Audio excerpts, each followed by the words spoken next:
Hi everybody, welcome you back to Anirvan Science Fair, and today we will continue with the chapter metals and non-metals.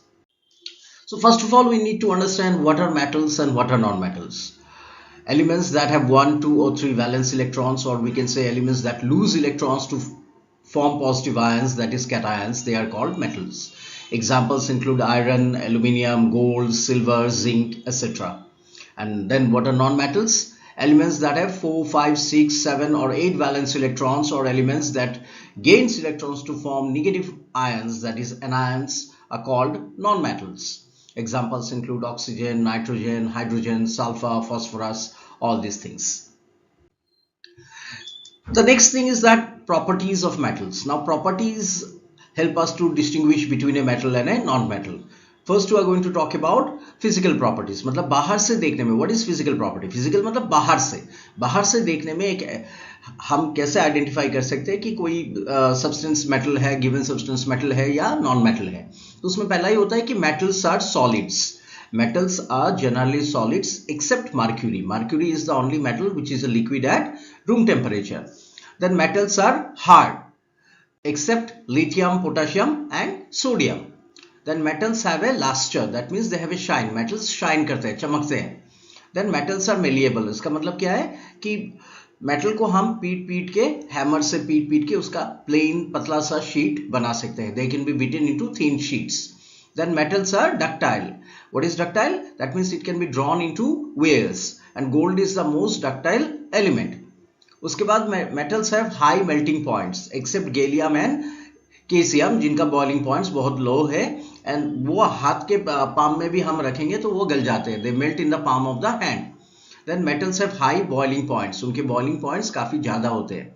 Metals are good conductors of heat, and the best conductors are silver and gold, while the poor conductor is lead and mercury. So lead and mercury एक exception है, which are bad conductors of heat. Then metals are good conductors of electricity, और उसमें भी best conductor silver and copper है. उसके बाद metals are sonorous, मतलब वो sound produce करते हैं जब हम उसको पीटते हैं. सिमिलरली नॉन मेटल्स के जो कैरेक्टर्स हैं वो क्या होंगे, वो ज्यादातर ऑपोजिट्स ऑफ मेटल्स होंगे. सो जैसे कि हमने देखा था कि मेटल्स जनरली सॉलिड्स होते हैं, but non metals normally solid, liquid, gas तीनों ही स्टेट में पाए जाते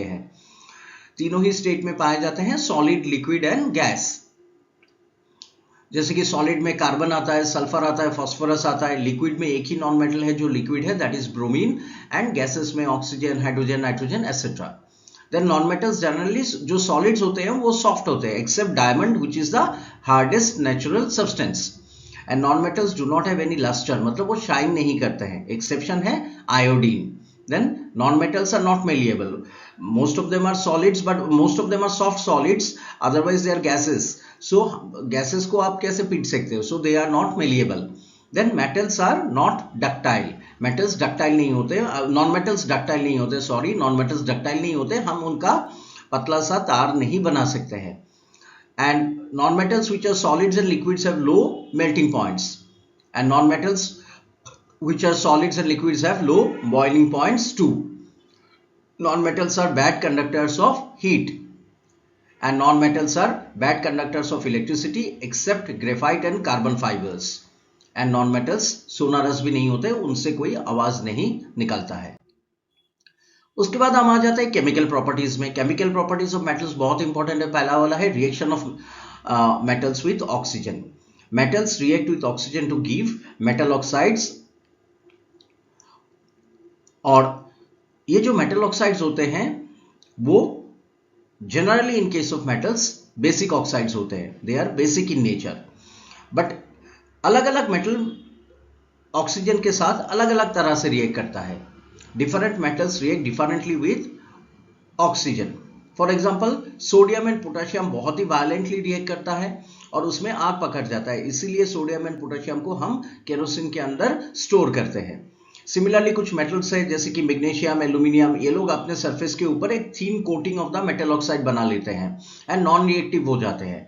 तो उनको दोबारा रिएक्शन कराने के लिए हमें क्या करता है, वो जो थीन मेटल ऑक्साइड का कोटिंग है उसको रिमूव करना पड़ता है bye rubbing with sandpaper. Similarly iron directly oxygen के साथ रिएक्ट नहीं करता है, बट आयरन फिलिंग्स ऑक्सीजन में बर्न होता है. कॉपर भी ऑक्सीजन के साथ डायरेक्टली रिएक्ट नहीं करता है, but instead it forms an oxide of, it forms a layer of oxide, copper oxide का लेयर फॉर्म हो जाता है ऊपर में, जो कि ब्लैक कोटिंग, ब्लैक कलर का होता है, ठीक है। एंड जो मेटल ऑक्साइड्स है वो जनरली बेसिक इन नेचर होते हैं, बट कुछ मेटल ऑक्साइड्स है जो कि एम्फोटेरिक है, मतलब वो दोनों ही एसिड के साथ भी रिएक्ट करते हैं, बेस के साथ भी रिएक्ट करते हैं, they are called amphoteric oxides. और एम्फोटेरिक ऑक्साइड्स में आपका क्या क्या ऑक्साइड आएंगे, एल्यूमिनियम ऑक्साइड, जिंक ऑक्साइड, ये सब एम्फोटेरिक ऑक्साइड्स है। उसके बाद है जो डिफरेंट मेटल्स है, अभी मैंने बताया कि वो अलग अलग तरह से रिएक्ट करते हैं, जैसे कि अभी देखा हमने बताया भी है कि मेटल्स अलग अलग तरह से ऑक्सीजन के साथ रिएक्ट करते हैं। सिल्वर एंड गोल्ड जो है वो ऑक्सीजन के साथ even at high temperature react नहीं करते हैं, ठीक है।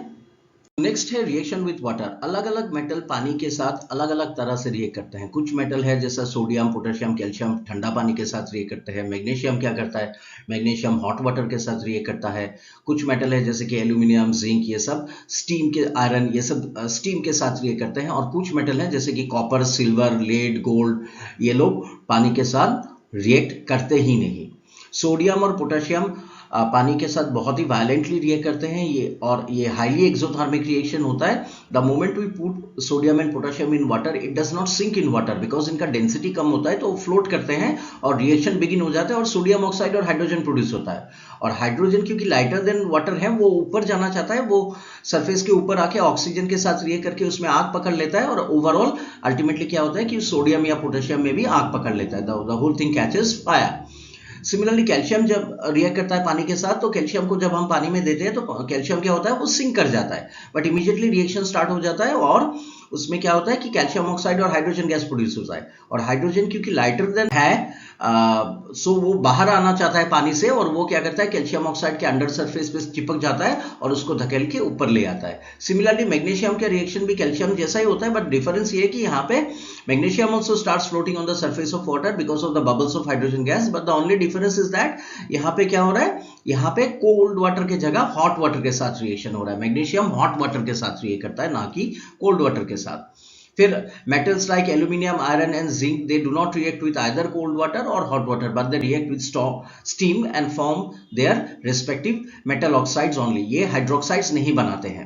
और कुछ मेटल है कॉपर, लेड, सिल्वर, गोल्ड, ये लोग पानी के साथ किसी भी कंडीशन में रिएक्ट नहीं करते हैं। Next is the reaction with acids. Metals react with dilute acids to form salt and hydrogen gas, but यहाँ पे एक कंडीशन है, हाइड्रोजन गैस तभी प्रोड्यूस होगा if the metal is above hydrogen in the reactivity series. मतलब reactivity series में यदि जो आपका रिएक्टिंग मेटल है वो हाइड्रोजन के ऊपर है, तभी वो जाके सॉल्ट एंड हाइड्रोजन प्रोड्यूस करेगा। दूसरा चीज आप लोग को ध्यान रखना है कि आपका जो एसिड है वो नाइट्रिक एसिड नहीं होना चाहिए, बिकॉज नाइट्रिक एसिड क्या है, एक स्ट्रॉन्ग ऑक्सीडाइजिंग एजेंट है, तो हाइड्रोजन गैस को ऑक्सीडाइज करके वाटर बना देगा और खुद रिड्यूस होकर नाइट्रोजन का किसी भी एक ऑक्साइड में कन्वर्ट हो जाएगा। So the reaction of metals with acids also varies according to its position in the reactivity series. Then metal का रिएक्शन सॉल्ट सॉल्यूशन के साथ। नॉर्मली जब भी एक स्ट्रॉन्ग या रिएक्टिव मेटल एक लेस रिएक्टिव मेटल के सॉल्ट सॉल्यूशन के साथ रिएक्शन करता है तो डिस्प्लेसमेंट रिएक्शन होता है। The highly reactive metal removes the less reactive metal from its salt solution. As for example magnesium जब कॉपर सल्फेट के साथ रिएक्शन करता है तो मैग्नीशियम क्योंकि कॉपर से ऊपर है रिएक्टिविटी सीरीज में, तो मैग्नीशियम क्या करता है, उसको रिमूव कर देता है कॉपर को। सिमिलरली जिंक भी कॉपर सल्फेट से कॉपर को रिप्लेस करता है, आयरन कॉपर सल्फेट से कॉपर को रिप्लेस करता है, because all these elements magnesium, zinc, iron, they are more reactive than copper, which is so they are able to displace the copper. अब जो नेक्स्ट चीज है वो है रिएक्टिविटी सीरीज। रिएक्टिविटी सीरीज क्या है, the arrangement of metals in decreasing order of their reactivity is called reactivity series of metals. So सबसे ज्यादा जो रिएक्टिव मेटल है वो है पोटेशियम, फिर आता है सोडियम, फिर calcium, magnesium, aluminium, zinc, iron, lead, hydrogen, फिर copper, mercury, silver, gold and platinum. So this is the reactivity series. और इसको याद रखने का एक छोटा सा निमोनिक्स भी है हिंदी में जो आप यूज कर सकते हैं, जैसे कि केदारनाथ का माली मगरू आलू जरा फीका पकाता है। सो केस केदारनाथ का केस हो गया, के से आपका पोटेशियम हो गया, नाथ से सोडियम आ गया, का से कैल्शियम आ गया, माली मगडू से मैग्नीशियम आ गया, आलू से एल्यूमिनियम आ गया, जरा से जिंक आपको याद आ जाएगा, फीका से आयरन एफी उसका सिंबल होता है, पकाता है उससे लेड आ जाएगा, और है से हाइड्रोजन। देन क्या होता है जब metal and non metal react करता है? नॉर्मली जब एक metal and non metal react करता है तो क्या होता है, मेटल्स इलेक्ट्रॉन लूज करते हैं, मेटल्स इलेक्ट्रॉन दे देते हैं, और नॉन मेटल्स इलेक्ट्रॉन एक्सेप्ट करते हैं। एज अ रिजल्ट क्या होता है, एक आयनिक कंपाउंड फॉर्म होता है। So metals lose electrons and become positive ions, so they are called electropositive elements, while non-metals gains electron and becomes negative ions, so they are called electronegative elements. और इसी phenomenon को use करके हमें कुछ structure draw करना पड़ता है, जैसे कि formation of sodium chloride, formation of magnesium chloride, sodium oxide, magnesium oxide, which we have to show by transfer of electrons. So जैसे कि यहाँ पे हम देख सकते हैं कि फॉर्मेशन ऑफ सोडियम क्लोराइड, इसमें क्या हो रहा है कि सोडियम जो मेटल है हमारा, उसका एटॉमिक नंबर 11 है और उसका इलेक्ट्रॉनिक कॉन्फ़िगरेशन है 281। सिमिलरली क्लोरीन जो हमारा एलिमेंट है उसका एटॉमिक नंबर 17 है और उसका इलेक्ट्रॉनिक कॉन्फ़िगरेशन है 287। तो सोडियम को स्टेबल होने के लिए यदि सोडियम अपना एक इलेक्ट्रॉन आउटर इलेक्ट्रॉन या वैलेंस इलेक्ट्रॉन दे देता है तो सोडियम स्टेबल हो जाएगा, क्योंकि उसका तब 2 ही शेल रहेंगे और सेकेंड शेल में 8 इलेक्ट्रॉन्स होगा। तो सोडियम क्या करेगा, हर समय ट्राई करेगा अपना वो इलेक्ट्रॉन दे देने के लिए। और सिमिलरली क्लोरीन को एक इलेक्ट्रॉन चाहिए, उसका वैलेंस इलेक्ट्रॉन 7 है, यदि वो एक इलेक्ट्रॉन एक्सेप्ट करता है कहीं से भी तो वो भी स्टेबल हो जाएंगे। और तो हम इसको ऐसे रिप्रेजेंट करते हैं कि सोडियम का आउट वैलेंस इलेक्ट्रॉन 1 था, सो हम एक इलेक्ट्रॉन शो कर रहे हैं, और क्लोरीन का वैलेंस इलेक्ट्रॉन 7 है तो 7 वैलेंस इलेक्ट्रॉन्स को हम यहाँ पे शो कर रहे हैं, और फिर ये इसको दे रहा है। तो सोडियम जब इलेक्ट्रॉन दे देगा तो सोडियम एलिमेंट से वो कन्वर्ट हो जाएगा सोडियम आयन पे और वो स्टेबल बन जाएगा। और सिमिलरली क्लोरीन जब एक इलेक्ट्रॉन लेगा तो उसका भी उसके कारण वैलेंस इलेक्ट्रॉन 8 बन जाएगा और वो स्टेबल हो जाएगा, एंड अल्टीमेटली सोडियम क्लोराइड बन जाएगा, जो कि एक आयनिक कंपाउंड है और वो एक स्टेबल कंपाउंड है। The next step is the occurrence of metals. तो पहला हमें जानना पड़ेगा मेटल्स कहाँ पाए जाते हैं। मेनली आर्ट्स ग्रास में पाए जाते हैं और समुद्र के पानी में एज डिसॉल्व्ड सॉल्ट्स पाए जाते हैं। और ये जो नेचुरली ऑकरिंग मेटल्स होते हैं आर्ट्स ग्रास में, उन्हीं को हम बोलते हैं मिनरल्स। और जिस मिनरल में हमारा रिक्वायर्ड मेटल सबसे ज्यादा क्वांटिटी में पाया जाता है, जिसको हम प्रॉफिटेबली एक्सट्रैक्ट कर सकते हैं, उसी को हम बोलते हैं ओर। और ये ओर 3 टाइप के हो सकते हैं, ऑक्साइड ओर, सल्फाइड ओर या कार्बोनेट ओर। अब डिपेंडिंग ऑन द ओर हमारा एक्सट्रैक्शन प्रोसेस चलता है। सो द प्रोसेस जिससे हम इस मेटल को इस ओर को मिट्टी के अंदर से बाहर लाते हैं और उसको फिर अल्टीमेटली प्रोसेसिंग करके अल्टीमेट हमारा फाइनल मेटल मिलता है, उसको हम बोलते हैं metallurgy. So metallurgy is the scientific process of extracting metals from the ore and getting the desired metal. And इसमें कुछ स्टेप्स होते हैं। पहला वाला स्टेप होता है क्रशिंग ऑफ द ओर। तो जो ओर हम लाते हैं उसको हम क्रश करके छोटे छोटे पीसेस में कन्वर्ट करते हैं। दूसरा वाला स्टेप होता है concentration of the ore. Concentration of the ore का मतलब होता है इनिशियल प्यूरिफिकेशन, साफ करना उसको। उसके बाद है conversion of the ore into oxide. Conversion of the ore into oxide जो होता है उसमें हम क्या करते हैं कि जो हमारा ओर है यदि वो ऑक्साइड ओर है तो ये थर्ड स्टेप नहीं करते, बट यदि हमारा ओर सल्फाइड ओर या कार्बोनेट है तो हम उसको कन्वर्ट करते हैं ऑक्साइड ओर में। कार्बोनेट ओर को हम कैल्साइनेशन प्रोसेस से कन्वर्ट करते हैं एंड सल्फाइड ओर को हम कन्वर्ट करते हैं into oxide ore by roasting process. Now what is roasting? Roasting is the process of converting sulphide ore into oxide ore by heating in presence of oxygen और air, whereas calcination is the process of heating the carbonate ore in absence of air or limited supply of air to convert it into oxide ore. Now carbonate ore में हम क्यों limited supply of air देते हैं या तो air oxygen को देते ही नहीं है? इसका रीजन ये है कि कार्बोनेट ओर में ऑलरेडी ऑक्सीजन प्रेजेंट होता है। कार्बोनेट का फॉर्मूला क्या है? CO3। तो वहां पे ऑलरेडी ऑक्सीजन प्रेजेंट है, इसलिए हम उसको बाहर से दोबारा ऑक्सीजन, एडिशनल ऑक्सीजन हम नहीं देते हैं। ठीक है, up to this much clear. अब कन्वर्शन ऑफ द ओर कर लिया आपने, कैल्साइनेशन आपने कर लिया कार्बोनेट ओर के लिए, या आपने सल्फाइड ओर के लिए रोस्टिंग कर लिया और आपको ऑक्साइड फॉर्म मिल गया मेटल का। अब उस ऑक्साइड फॉर्म से आपको ऑक्सीजन को हटाना है, तो नेक्स्ट स्टेप होता है reduction. Reduction of the ore. Reduction of the ore is the process of removing oxygen from that ore. Removal of oxygen is called oxidation. So हम क्या करते हैं इस प्रोसेस में? ऑक्सीजन को उस ओर से हटाते हैं। तो इसमें क्या होगा, जो मोस्ट कॉमनली यूज मेथड है वो होता है कार्बन रिडक्शन। कार्बन रिडक्शन में क्या होता है, हम carbon in the form of Coke use करके ऑक्सीजन को रिमूव करते हैं, ठीक है, और हमें अपना इम्प्योर मेटल मिल जाता है। उसके बाद क्या होता है, यदि कार्बन रिडक्शन हम is the most common method, उसको छोड़ के हम डिस्प्लेसमेंट रिएक्शन भी कर सकते हैं। Highly reactive metals like sodium, aluminium, इनको यूज करके हम लेस रिएक्टिव मेटल को उनके कंपाउंड से हटा सकते हैं। जैसे कि by using aluminium powder we can remove oxygen from manganese dioxide and we will get manganese along with aluminium oxide and heat, a lot of heat is generated।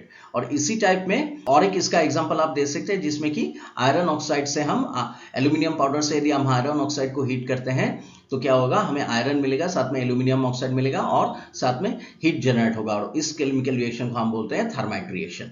And you all can see that thermite reaction में क्या हो रहा है कि thermite reaction में is used to join cracked railway lines और other machinery parts. Next, third process of reduction, पहला हो गया कार्बन रिडक्शन, फिर हो गया डिस्प्लेसमेंट रिएक्शन, थर्ड है इलेक्ट्रोलाइटिक रिडक्शन। इलेक्ट्रोलाइटिक रिडक्शन हम हाईली रिएक्टिव मेटल्स के लिए यूज करते हैं क्योंकि highly reactive metals they do not like to react with carbon and they are themselves highly reactive, so we cannot do displacement reaction for them. So in that case we do electrolytic reaction, electrolytic reduction। and electrolytic reduction में क्या होता है, जो आपका metal oxide है उसको हम पहले we convert it into metal chloride and then we take a electrolytic solution of that metal chloride of that metal, and ultimately we pass electric current through it which causes the decomposition and we get the required metal at the cathode and the non-metal part is liberated at the anode. As for example, metals at the top of the reactivity series like potassium, sodium, calcium, etc. cannot be obtained from their ores simply by heating or by heating with reducing agents. They are obtained by electrolytic reduction of their molten chlorides. When electric current is passed through molten sodium chloride, sodium metal is deposited at the cathode and chlorine is deposited at the anode.